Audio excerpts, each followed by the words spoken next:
Hey guys, what is going on? This is Brian Osborne from Answers in Genesis. I'm a speaker for the ministry. If you haven't seen me before, how you doing? Hope you're doing well. I'm right now here doing a camel walk with my son Ian. Ian, say hey. And honest to goodness, we're just glad. Oh, the camel's glad to be out too. We're glad to be out during quarantine and just enjoy a little bit of this beautiful weather. Hope you can do that as well. Hope you're having a good Easter week as we celebrate leading up to the Passion of the Christ. And I hope you're enjoying the different programs. We've got tons of stuff going on. I'm sorry I can't turn and look at you. But we're going to talk about camels for a bit, obviously. And I'll be following along on Facebook, on Ken's Facebook page, trying to look at your comments. And I'm here with Leanne, who's behind me. You guys know Leanne, the senior zoo manager. And so she's here with us and graciously allowing us to do an interview on a camel. Yes. Which may be like a first. I don't know. This is a first for me. I don't think I've ever done an interview on with somebody on a camel before, so this is pretty awesome. I am pretty excited about that. So hey, yeah, so you guys have done some videos on the camel kind before. Mm-hmm. Can you kind of refresh our memories just a bit on that? Right, so here at the Ark Encounter, we have several members of the camelid kind. So we, of course, have our dromedary camels here that we do rides with, but we also have our llamas and alpacas. So llamas, alpacas, and camels are all members of the same family or created kind. Okay. So llamas and alpacas are found in South America, so we call them the New World camelids. Okay. And then dromedary and Bactrian camels are found in the Middle East and Asia, so we call them the Old World camelids. But all of them are members of the same created kind. So Noah didn't have to take 2 camels, 2 alpacas, 2 llamas on the ark. He would have taken 2 members of the camelid kind onto the ark.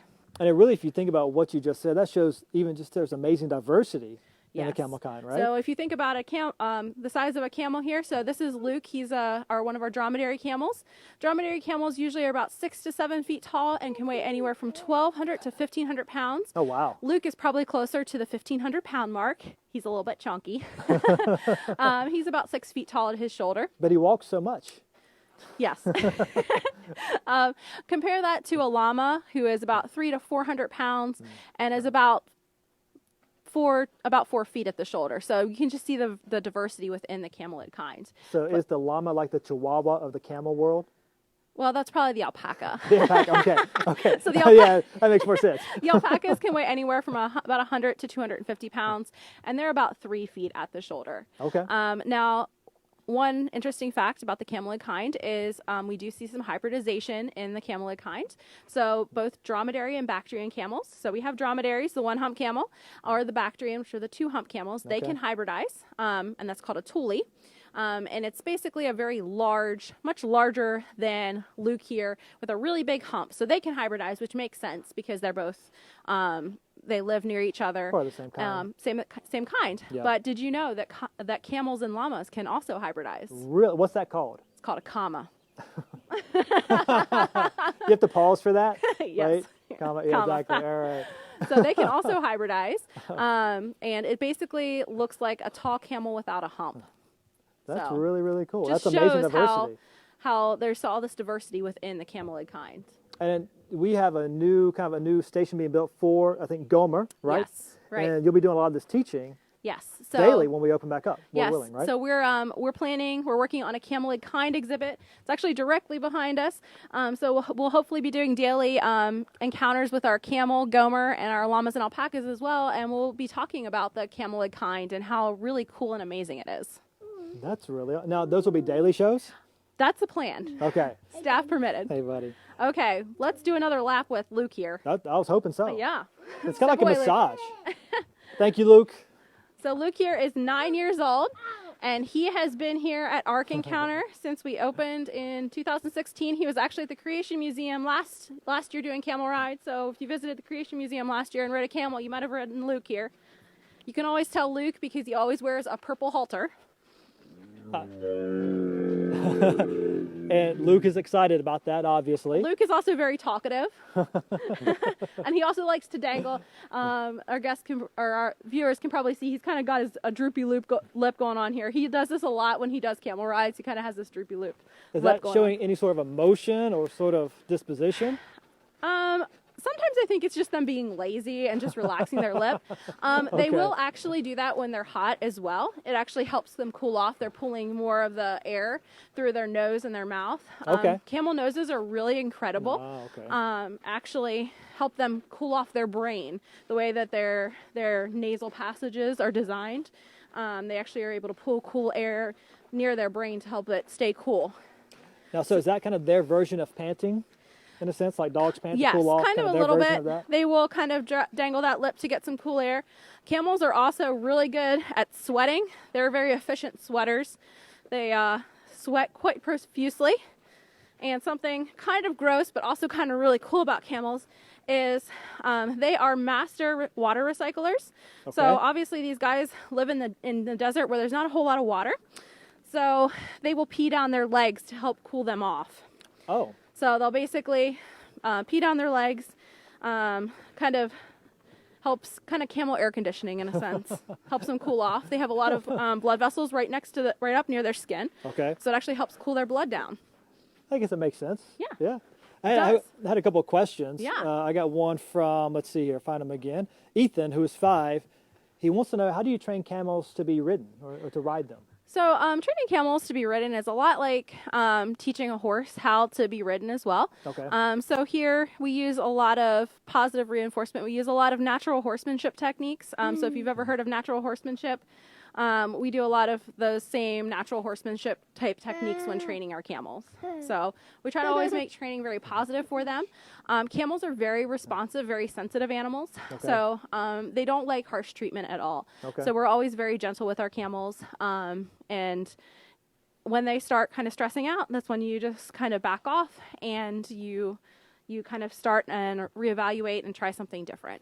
Well, of course, I know we want to train them well to protect our guests and have a good experience as you ride a camel. And it is a lot of fun, by the way, truly is. And then also I was noticing earlier, we have a few different camels. And so evidently you guys take a look at their disposition a little bit too. Because like us, some can have good days and bad days. Is that fair? Yeah. So our camels, every day when we do rides, we do have a schedule of who does rides. Now that we have 4 camels here doing rides, 2 will be doing them every day once we reopen. But some days camel's just not feeling well or just doesn't feel like doing rides. And so we might switch a day here and there with a camel just based on kind of their behavior and what they're basically telling us through their body language, how they're feeling. Okay. That's cool. Yeah. Now, so I had another question here. Someone asked, 11 years old, asked, how tall are baby camels? So baby camels, when they're born, they're probably about this tall. Really? Yep. Wow. They have really long, skinny legs. They weigh anywhere from 80 to 100 pounds when they're born. And their hump, so you can see Luke's hump here and Archie's hump back there. Their hump isn't filled with fat yet. It's just a little bit of cartilage, so it's kind of just flopped over to one side when they're first born. And as they grow and add fat, that little hump will start forming. It's really cute. Baby camels are adorable. And they're called calves, just like cows, babies. Now, can they walk pretty much immediately? Yes. So camels are herd animals. They're animals that, are prey to other animals. So their babies, just kind of like zebras and other hoof stock, as we call them, within a couple minutes of birth, are usually up walking. Oh, wow. Okay. Yeah. So pretty incredible. Man, that is incredible. It really is. And so God has made these amazingly, right? Yes. They do incredible things. I think you said earlier they're called the ships of the desert. Yes. Is that right? Yeah. So I wanted to share some fun camel facts with you guys. So I already talked a little bit about how they're great at conserving water. So as I said, they will urinate down their back legs, but their urine is also very concentrated. So their bladder is about the size of a human bladder, believe it or not, because when you're out in the desert, you need to have really good filtration systems so you're not, losing a ton of water. Wow. When the That's camel amazing has to because he urinate. weighs roughly 1,500 pounds and has about our bladder. Yeah, our size bladder. Okay. These guys also have very unique red blood cells. So if you've ever seen a picture of a human red blood cell, it kind of looks like a donut shape. Well, camels, both camels and llamas and alpacas, actually have football-shaped red blood cells. So what this allows the camel to do is to overhydrate themselves. So camels can drink 30 gallons of water in as little as 10 minutes. So when that happens, if we were to drink that much water, we would not be in good shape. That wouldn't be good for us. But God has given the camel these really awesome red blood cells that can actually expand and contract. So they can expand up to 2.5 times their normal size. And then vice versa, if a camel gets dehydrated, they can actually kind of shrink in on themselves, but the red blood cells are still, because of their shape, able to pass through the arteries and the veins. It's really, really amazing. Absolutely. It's like God knew what he was doing. It's almost like God knew what he was doing. Absolutely amazing. Holy cow. Now, someone asked, and I think I know the answer, but I'll let you answer, how many camels were on the ark then? Or how many of the camel kind were on the ark then? So there were 2 of the camel kind on the ark. So these guys, although they do chew the cud, they have a foot. They don't have a hoof, so they're considered an unclean animal. So there would have only been 2 of the camelid kind on the ark. Awesome. Okay, you want to maybe do another Can lap? we do one more lap? Is Yeah. that okay? Yes. No, so as we're doing these laps, it's a relatively cool day. Feels 70 degrees, feels good. Yeah. Do we weigh anything to Luke? Does he even feel our weight? Not really. Yeah, I kind of figured. So camels can carry quite a bit of weight on their backs.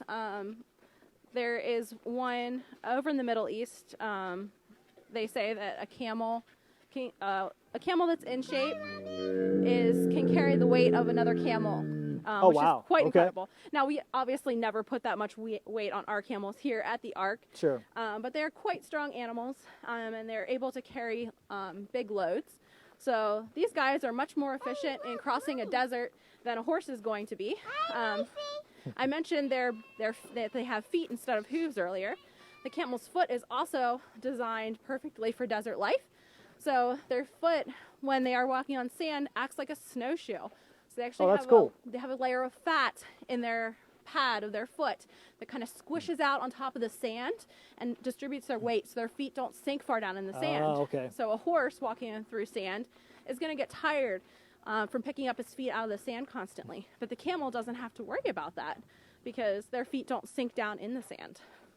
So he's literally amazingly designed to do what he does do, and what he does do well, doesn't he? Yes. I can't say like him, but I give him a best shot. All right. Yes. That's my shout out. So I think camels are one of my favorite examples of an animal that is designed perfectly for the environment in which they live, and I think they're just a perfect example of a creator. I love the fact that we can talk about a camel and still point back to our God, right, and celebrate who He is and what He has done. Which is so awesome. I know you've been doing a ton of these with Ken, Yes. and so it's got to be so fun for you It is. to kind of talk about each one of these amazing animals, It right? really is. And to talk about how they point to our Creator. Yeah, it's incredible. I love being able to share just some of these awesome creation facts with our viewers. It's been awesome.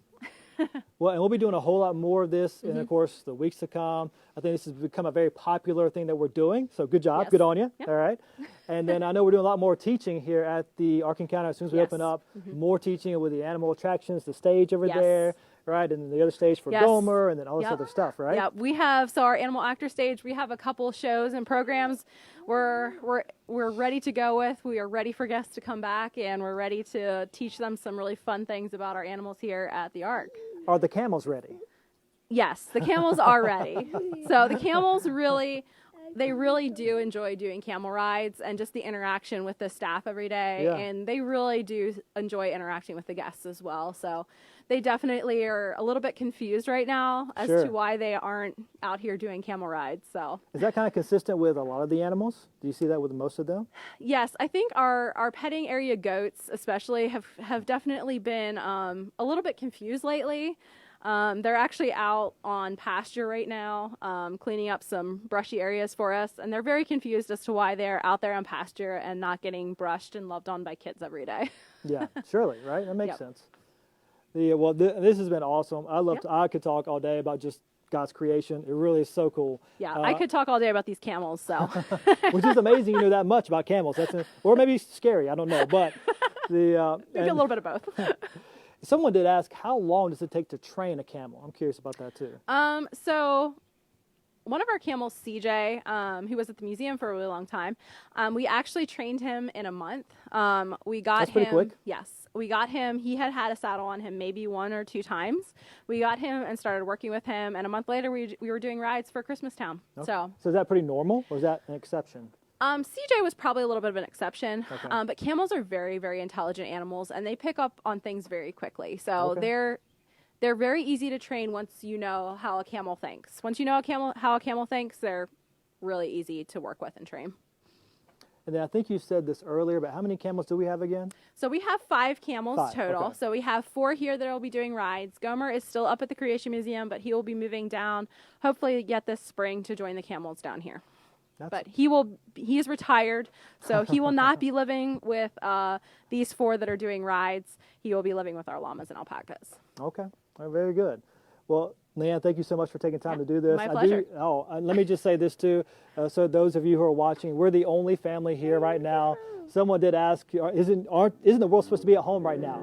We're the only family here because we're doing these videos. I got to bring my son to kind of ride along with us. So no, there's not people here at the Ark Encounter. It's just me and my family and Leanne and the workers. But thankful for it. Thankful for these programs. Keep watching. Each day we got one at 3 o'clock on different animals. I'll do another one later on. Ken's doing them all the time. And of course, don't forget at 10 o'clock with Roger doing science and some really fun stuff. He's always blowing something up to the glory of God. That should be his theme, by the way. Roger, that's it, all right? And then at 12 o'clock, there's a speaker, many different topics. Be sure you tune in and sign up for the event going on this Easter weekend. Multiple speakers, myself, Ken, Dr. Proto, many others, who are speaking on multiple issues related to the death, burial, and resurrection of Christ. And it'll be a powerful event that you can tune into. Check that out. Each day at 12, speaker. At 3 o'clock, the animal attractions going on. And at 7 o'clock, we got the special insider news with Ken. So hope this was fun for you guys. You enjoyed it. And we'll talk to you later on. See ya.